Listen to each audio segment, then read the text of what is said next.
আচ্ছা, রণবীর কাপুর এবং আলিয়া ভাটের এই যে ছোট্ট মেয়েরা, কিন্তু তাদের দুজনের চোখের মনির সাথে ওর চোখের মনির বিন্দুমাত্র মিল নেই, কিন্তু কেন?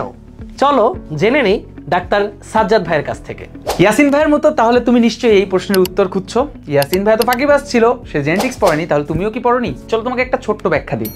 রাহা কাপুরের চোখের কালারের সাথে তার বাবা এবং দাদা কারোরই মিল নেই, কিন্তু তার গ্রেট গ্র্যান্ডফাদার অর্থাৎ রাজ কাপুরের সাথে তার মিল রয়েছে। তার মানে রাজ কাপুরের মধ্যে এই জিনটা প্রকট ছিল। দুর্ভাগ্যক্রমে ঋষি কাপুর এবং রণবীর কাপুর তাদের দুইজনের মধ্যে জিনটা প্রচ্ছন্ন অবস্থায় ছিল, এবং সৌভাগ্যক্রমে রাহা কাপুরের মধ্যে এই জিনটা প্রকটভাবে চলে গিয়েছে। এছাড়া তার আদার্স ফ্যামিলি মেম্বারের মধ্যে কারিশমা কাপুর বা অন্যান্যদেরকে দেখলেও তুমি একই উত্তর পাবা। তার মানে কখন জিনটা প্রকট হলো, কখন জিনটা প্রচ্ছন্ন হলো, সেই বিষয়গুলো তো অবশ্যই আমাদের জানা দরকার। আর সেই জিনিসটা জানাবো আমি তোমাদের সাজ্জাদ ভাইয়া এইচএসসি পাওয়ার প্লে জেনেটিক্সের অধ্যায়।